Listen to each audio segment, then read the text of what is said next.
We have made our way from the FCL to Bradenton, up to Greensboro, across the way for me, but up to Altoona. Now we're going the opposite direction, heading out to Indianapolis, bringing back the voice of the Indianapolis Indians, Jack McMullen at Jack underscore McMullen 11. Also, Just Baseball Media talking about your time out there in Arizona with them. A lot of good stuff coming from you and Aram. A lot of video highlights and everything. How you doing, brother? I'm good. I've been bouncing around time zones a little bit. So went from Eastern in Indianapolis to Pacific in Arizona to Central and Austin, Texas. And now I'm back in Milwaukee now. So this is Central. I got to get used to the non-Eastern time thing. But it's been good. It's like I thought that I was going to hit a hard stop after the AAA season concluded. Didn't really get to, but now I feel like we're right there on the cusp of like, oh, let me get a week. You know what I mean? Oh, you got a little bit of time here. Can enjoy the World Series For and sure. wait for all of the stuff to start happening. I mean, obviously, some Rule 5 prep across the board. Not so much for the Pirates this year, maybe, but we will get into some guys that they may have added who they were going to have to make decisions on anyway. But we're talking about the Indianapolis Indians, 77 and 74th in the West. Came on fairly strong towards the end of the season, was making a run at like the second half championship. Obviously, didn't end up happening, but Yeah. overall, I would say an interesting season for the Indians this year. Yeah, I think so. I think you could probably split it into thirds, to be totally honest with you, because at the beginning of the year, they had a couple of the best bats in the International League, and they had the best arm in minor league baseball, and maybe the best arm in all of baseball, if you want to like have that conversation. But front third of the season was the Paul Skeens show every sixth day, and Nick Gonzalez and G1 Bay really hitting the crap out of the ball. And Gonzalez, like he proved that the adjustments were tangible and real, and he was there to stay. And when he got up, he proved that he was there to stay. So that was the front third of the season. The middle third of the season, we had an autograph. We had an autograph night at the ballpark, and I was just looking. I was like, "Who's going to be the hot commodity here?" We didn't have a single top 30 prospect of the Pirates, according to Pipeline there. So I was like, I don't know who the hot commodity is here. So it was kind of a lull when it came to prospect intrigue. And then the back third of the season was when we got Bubba Chandler and Thomas Harrington from Altoona, and Nick York and Billy Cook via trade. So I would say it was a season of three thirds, and two thirds of it were really intriguing. The summer months was the summer months. It's nice. You start to get that summer weather, and like, you know what, that's the saving grace. Yeah, and I mean, people still came out and packed the ballpark, but I mean, I'm going to stick to the hitting here for a second. The Yep. one thing that kind of intrigued me about this team is they hit for average. 271 overall average, 255 is the league average. Yeah. And that was first, in the league, which to me is kind of crazy. The OPS was sitting right around six at 778. Didn't have a ton of power, 142 home runs, 17th in the league. I don't know what to make of it because usually in baseball, I mean, the OPS is really, really good, but to see like an average that's sitting around what would be for a pretty good major league hitter for your team, Yeah. it looked like they did have a fairly good hitting team across the board, even when some of the big names disappeared. Yeah. Now counter to that is hitting was up across the league. Like league average OPS was in the high 700s. I want to say it was like 770 something. So that like you should take that into account as well. I know that they, like posted the highest average in the league, and relative to the rest of the league, and the thing is like everybody's playing in the same environments against the same pitchers. So they were the best batting average team in the league, but we know that batting average is only a small piece of the pie when it comes to offensive production. The most important number is runs scored. The Indians, unfortunately, did not lead the league in that, but some other good. I guess benchmarks would be, are you hitting homers? Unfortunately, the answer was no for the majority of the season. So the slug was down. They were walking a little bit, but they weren't walking with the best in the league. So when you look at numbers like OPS and team homers, they're not near the top, but batting average is great. And you love singles and some doubles here and there. So I think the Indians, they did a good job of leaning into the bat to ball. There really weren't too many nights where it felt like nobody could touch it. And that's important. Like, you give yourself a chance to win. So I would just say, like, yeah, they hit well, but everybody seemed to hit well in AAA this year, because the pitching was really bad, if we're going to be honest. I saw a lot of 89-mile-an-hour fastballs, a lot. And that's the weird part is, and before we get into like the individual players, because I was gonna go, just into the individual hitter performance, but I mean, going into that pitching, I looked at it. The Indians had an average age of their pitching staff was 28 years old. Yeah. And that was second oldest in the league. You're talking about, a league average whip of like 1.458. The Indians were just slightly below that. League average ERA was like 4.83. They were slightly above that. But yeah, I mean, we did have some stars, like you mentioned, like a Bubba Chandler, Thomas Harrington, obviously Paul Skeens. But when we were looking down, it's like, okay, who's going to be coming up? I mean, Mike Burrows ended up making his way back. Unfortunately, Braxton Ashcraft getting injured and stuff. Yeah. But yeah, pitching in AAA was extremely weird this year. Yeah, I mean, big league average ERA, I think, was like 4.07 or something like that. And you mentioned AAA or International League average was 4.83. So 4.83, I have the MLB average here. It's 4.07. So we're talking about a league where pitching's about to run up, like on each side. You're getting on average 2 runs a game more in the earned run department than you're getting at the major league level. So was it walks? Yeah. Was it base hits? Yeah. Was it lack of strikeouts? No. I think it was just, like, whip was up, man. There was a lot more foot traffic in AAA. So, I mean, credit to the Indians for taking advantage of that this year. Yeah, and like I said, there was some very exciting pitching. I mean, obviously, Skeens at the beginning of the year. We had you on to kind of preview that. We had you on when he was called up. Yeah. But then, I mean, Bubba comes up. So it's like another thing from like the previous year where I look at like everybody's talking about like the Jared Jones trajectory. And with Bubba, it kind of felt the same to a degree just because, you know, he's so young. Same with Jones, Yeah. getting called up and the moment not looking too big for him. And his numbers actually seem to him and Harrington to a degree, their numbers just seem to get better and better as they moved up through, which is not taking a step back at all. No, not one bit. Josh Wetzel is the radio announcer for the Red Wings in Rochester, which is the Nats AAA affiliate, and he does some fill-in work with the Nats as well. And he popped into the booth during the last homestand of the year and said, "Hey, this is a weird question, but I feel like there's not a clear-cut answer. Who do you like more, Jared Jones or Bubba Chandler?" And I was like, oh. Because I really just wanted to say, oh, Jones, obviously. Like, Jones was succeeding in the big leagues. But I'm like, you know what? Like, Bubba's got that, man. And we talk about Jones's fastball characteristics, where he's a small guy that extends so well, and he gets the good induced vertical break, vert for short. Like, if you hear the term vert, it means that the fastball is going to play well up in the zone because it's taking off and quote unquote defying gravity more than your typical fastball does. It stays on plane from a low release.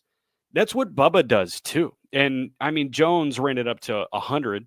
Bubba can run it up to 100, and Bubba can snap off a breaking ball, and Bubba flashes a better changeup than Jared Jones. Jones proved that he can do it at the big league level, so of course he has the edge at this point. But Bubba was much better in AAA than Jared Jones was in AAA, and starts didn't get away from Bubba the way that they got away from Jared Jones. Now, you did see some innings start to spiral a little bit on Bubba, like, a leadoff walk in turn results in the bases loaded, which in turn results in a run coming in or 2 runs coming in, but then he bounces back with a clean fourth if that happened in the third.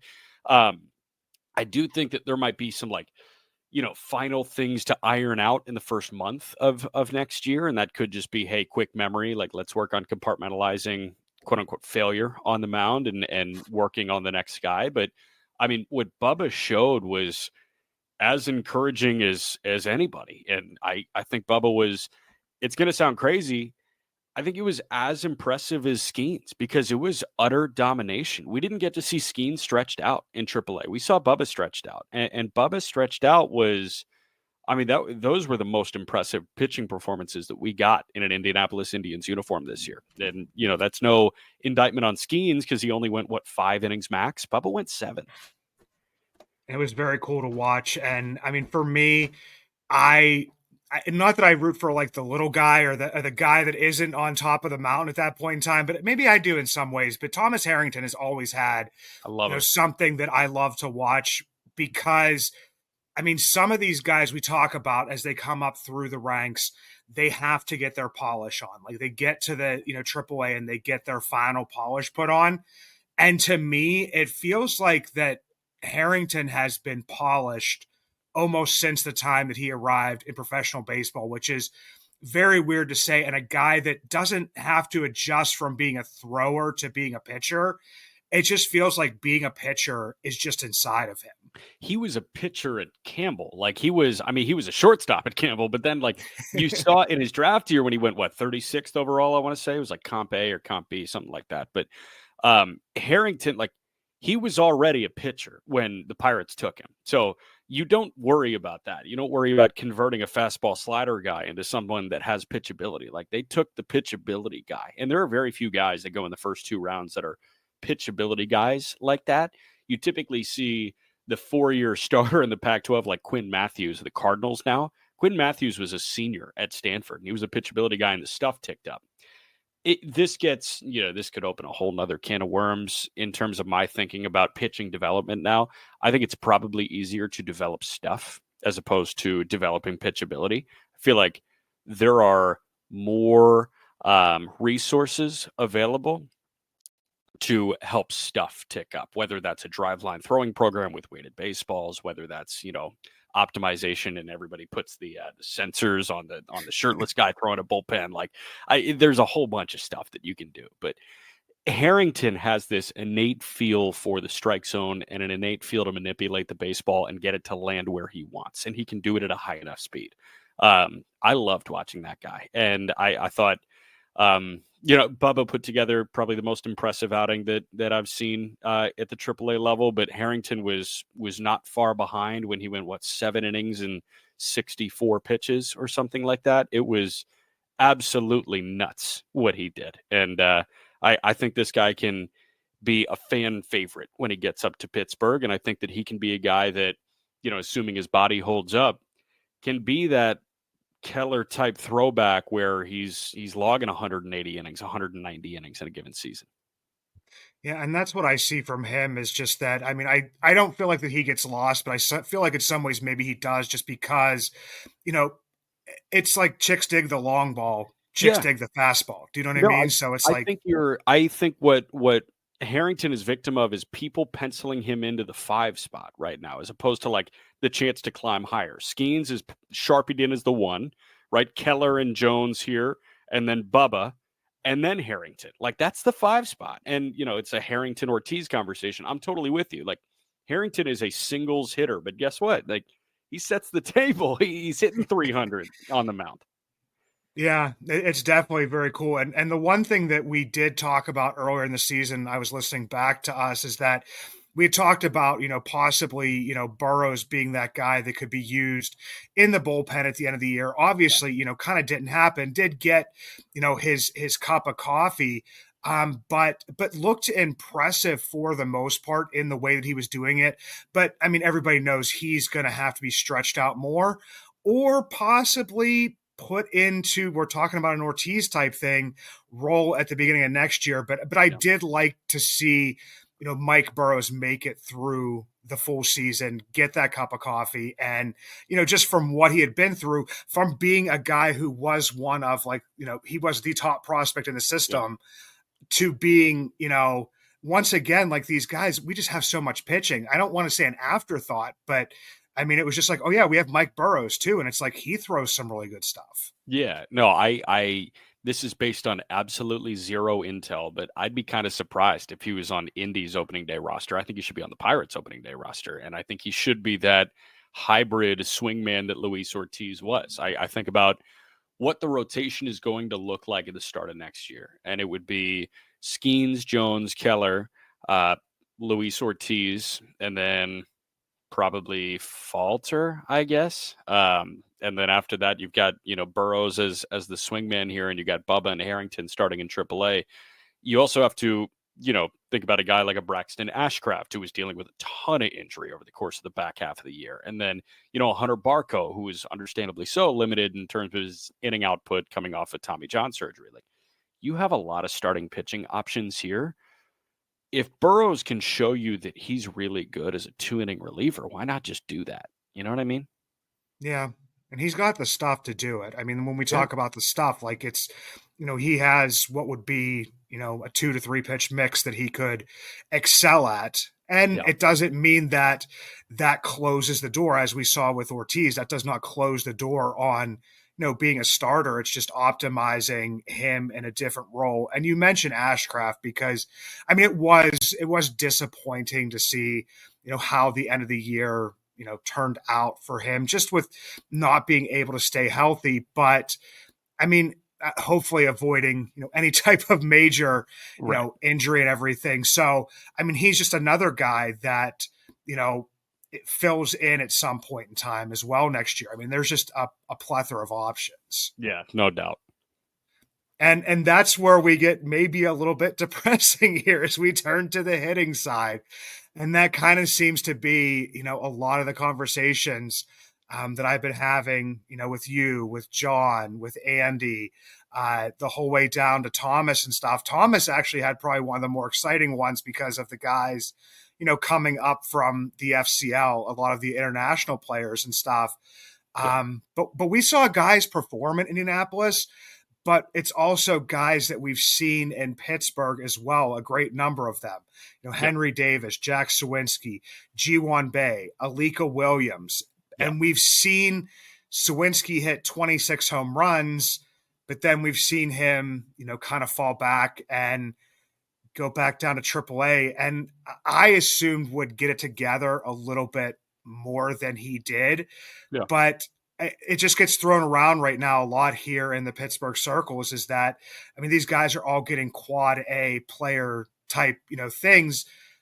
But I'm just wondering, like you said, like the pitching was down there.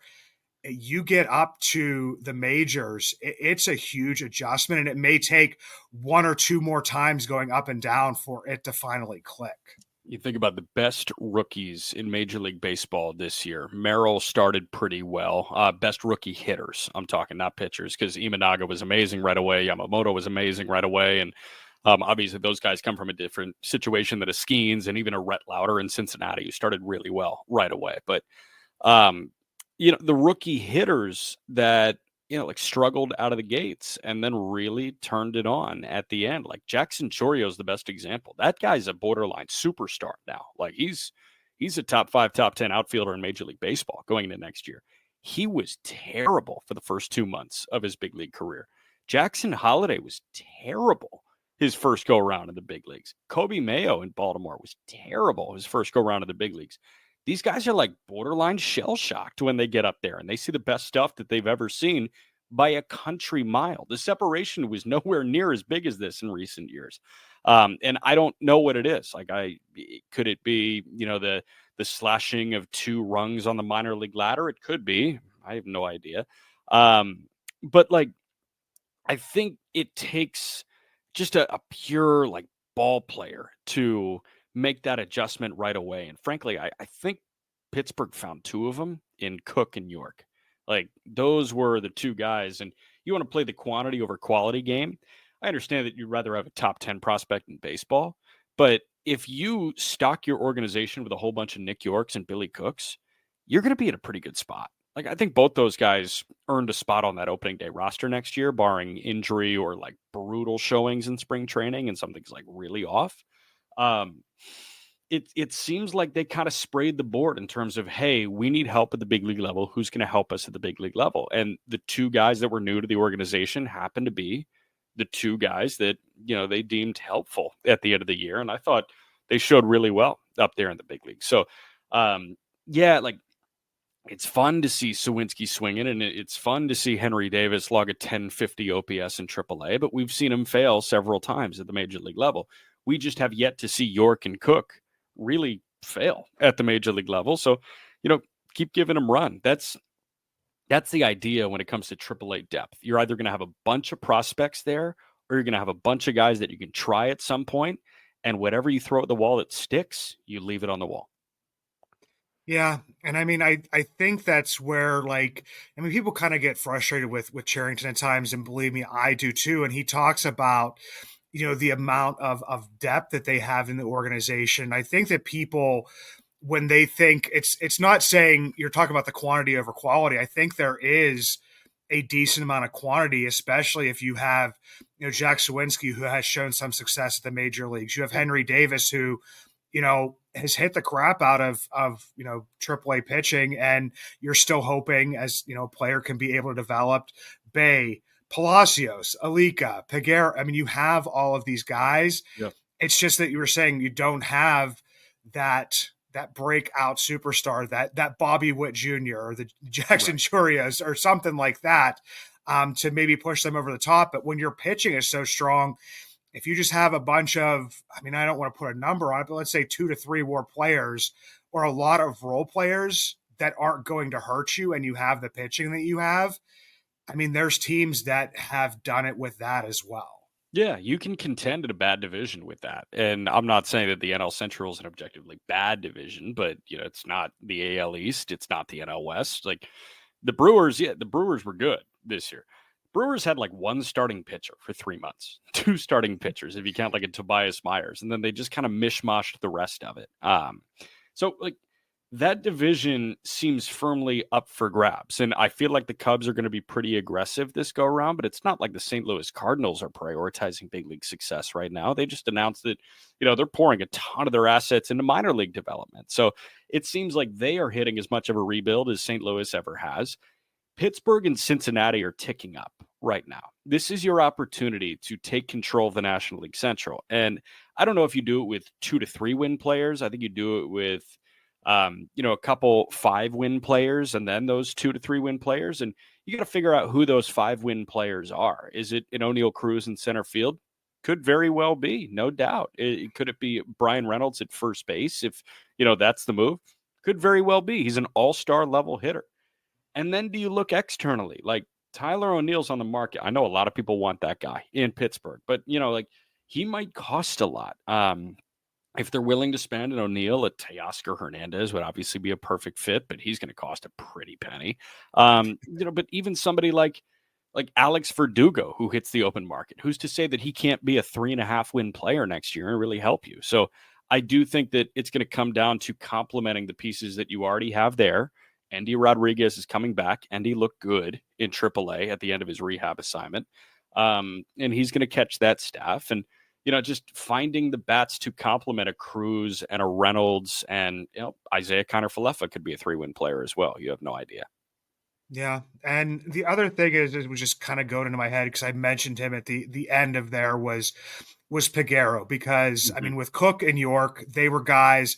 I mean, normally at this point in time, we're having like the Rule 5 draft conversation and who do we protect?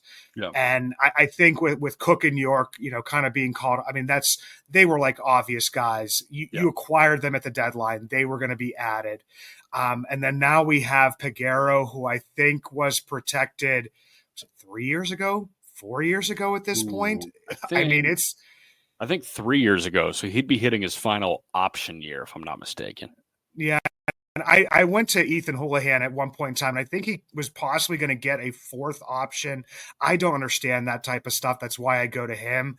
So that's why I was trying to figure out how many years ago it was. And it's a guy who, I mean, has gotten some looks at the major league level. But, I mean, he does have a lot of good attributes. His defense has gotten better. He does have the pop that some other guys may not, and I believe that they thought that once Ono Cruz was going to center the outfield, which was discussion, it kind of seemed to be that up here in Pittsburgh, we thought, okay, well, Peguero will step into that. And over, the last year, he did put it together at different points in time during this year, but Yeah. the overall numbers, I mean, just didn't look great.